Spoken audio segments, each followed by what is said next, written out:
Encore un rap sur les sans-abri. Que vais-je dire de plus qui n'a pas été dit?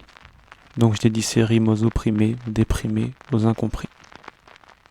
Okno Puccino, Kerry James, Sans-abri, Opéra Puccino. Les isolés. Je n'ai pas lu l'horoscope du matin, peut-être qu'il annonçait une bonne journée. Pluie intermittente et nuages gris, ni joyeux ni triste, un peu comme les gens dans une rame de métro blindée un mardi matin, en ce début d'après-midi. Une rareté sur Madrid pour fin août. Rareté que j'ai le plaisir de me voir offrir par une mère nature révoltée pour ma 2e année dans la capitale. J'imagine que cette météo a affecté mon cerveau, parce que je me retrouve avec des trompettes à la tessiture baritonée, accompagnant un vinyle tournant dans le vide sans relâche. Le tout embrumé par la fumée d'un encens, allumé dans le but d'ouvrir le chakra de mon plexus solaire. Mes 2 grandes fenêtres du salon ne reçoivent plus une once de lumière, et les murs, pourtant bien blancs, typiques de l'Espagne, fondent dans une atmosphère me rappelant des jazz clubs parisiens. Affalé sur mon canapé à la dégaine délabrée, je ferme les yeux. Je me retrouvais sur mon balcon, avec mes quelques plantes d'intérieur qui y traînent sans vraiment savoir pourquoi je les ai foutues là, soutenu par 2 petites chaises et une table accueillant un mini plateau pour le petit déjeuner ensoleillé qu'offrait Madrid, un quelconque jour de février. Thé à la main, je traînais, appuyé sur les rebords en métal déjà un peu rouillés, le plus longtemps possible à observer des vies remuantes sous mes pieds, avant de commencer une journée de travail lassante et ennuyeuse. J'entendais les mails arriver de plus en plus conjointement, s'annonçant par les petits bruits d'Outlook. Toujours ce même long soupir qui s'échappait de moi. Aucune envie de bouger, mon corps faisait le choix d'une éphémère grève immobile, juste le temps pour mes yeux de scruter les moindres faits et gestes de la vie. Des chiens promenaient des gens, d'autres personnes partaient s'engouffrer un petit moment dans les viscères souterraines, métalliques et bruyantes de la ville, pour passer des heures, leur cul assis sur des chaises inconfortables, à rêver de vacances lointaines qui n'arriveront sûrement jamais. Non loin du Madrid en éveil étaient allongés 2 gars. Je pouvais les voir de mon mirador. Quasiment à la même heure, chaque matin, ils se levaient ensemble. Leurs couches clandestines, chacune composée d'un simple matelas rapiécé et noirci par la pollution environnante, étaient côte à côte. Des habits et toutes sortes de draps et de tissus assez longs faisaient office de couette. Des mélanges de textures et de couleurs qui raviraient les pseudo-bobos écolos, passant leur journée du week-end à parcourir les friperies bloguées par des influenceurs en herbe. Une fois qu'ils étaient debout, encore hébétés de la douloureuse et cisaillante nuit hivernale, ils se mettaient à ranger, bien que selon moi cela relevait plus de la dissimulation, leurs biens dans des cartons eux aussi troués et décomposés à force d'être maintes et maintes fois arrosés par la pluie ou par les canons nettoyeurs de la municipalité. Sac à dos qui changeaient toutes les semaines, calés sur leurs épaules, ils partaient. Toujours la même question qui me venait à l'esprit. Où pouvaient-ils bien aller? J'aurais tellement voulu, ne serait-ce qu'une fois, leur accorder une journée de ma vie pour les suivre discrètement et voir où ils s'échappaient ainsi. Mais mon cerveau, paramétré sur pilotage automatique depuis bien trop d'années, avait décidé de continuer son voyeurisme amateur depuis mon perchoir.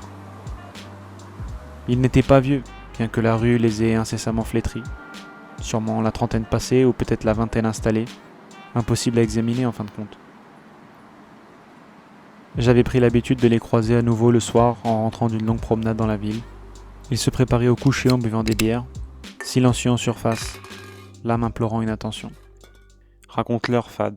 Ça fait des années que je barreau, bus de nuit c'est mieux que les barreaux. On m'appelle, je sais que j'aurais dû me tenir à carreau, mais laisse la vie presse, un court moment c'est bref et le corps on le prête. Je suis presque au bout de la ligne et je mords à l'hameçon, toujours le même caleçon. Depuis la semaine dernière, sous ma semelle usée, un bouc j'ai trouvé. J'ai connu un tas de monde, des destins immondes, morts écroués, grave comme la voix des coués. Je me plains pas, je fais mon bonhomme de chemin, on me dit que ça ira mieux demain. Je veux plus entendre ces conneries, je tends mes 2 mains, je baisse la tête. Je recompte en soirée, bande d'enfoirés. Mon ciel est voilé, le vôtre étoilé. Sous les toits sourds, je voulais pas. J'attends que le temps passe, je prie, mais tu m'entends pas. C'est ce que je me dis quand je suis mort def. Jack Daniel, c'est mon corps père. Ce matin-là se révélera être le dernier où je les revoyais. Une dernière fois le même processus matinal, le rangement annonçant le départ. J'imaginais de multiples scénarios. Cette ultime rencontre, c'était leur jour de chance. En se rendant vers un quelconque secours populaire, ils emprunteraient les transports en commun. L'un d'eux improviserait un discours sur leur vie passée et leurs conditions actuelles. Sans rien quémander, il demanderait candidement de l'attention. Il conterait son enfance dans un petit village d'Andalousie bien reculé, là où les maisons sont blanches et les toits sont aplanis. Il évoquerait le livret de son père, au livret que ce dernier perdit au profit d'une multinationale sans vergogne, et puis finirait sur sa venue dans la capitale, remplie de ses rêves de grandeur que son petit village ne pouvait lui offrir. À ce moment précis, et seulement là, le petit gamin andalou qui s'était enfoui au plus profond de lui-même ressurgirait. Il se regarderait longuement, repassant un à un les souvenirs joyeux et innocents qu'ils vécurent. Alors, il les partagerait à ceux qui voulussent bien les écouter, et pleureraient ensemble de s'être éloignés si longtemps l'un de l'autre. Il finirait son discours par décrire leur campement clandestin, fait de briques, de broc, et surtout de cartons usés et de linge sale.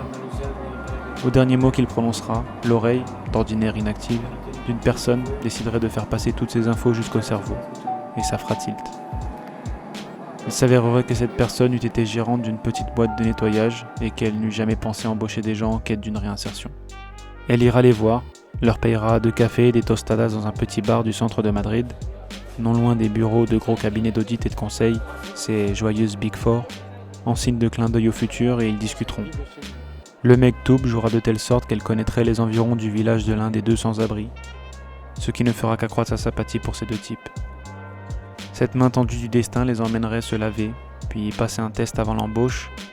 Elle les ferait ausculter avant leur première nuit de taf, et cette dernière ne serait qu'une petite nuit, parmi des milliers d'autres avant un retour dans leur village natal, vieux et éreinté, mais finalement de nouveau main dans la main, avec le petit andalou somnolent en eux.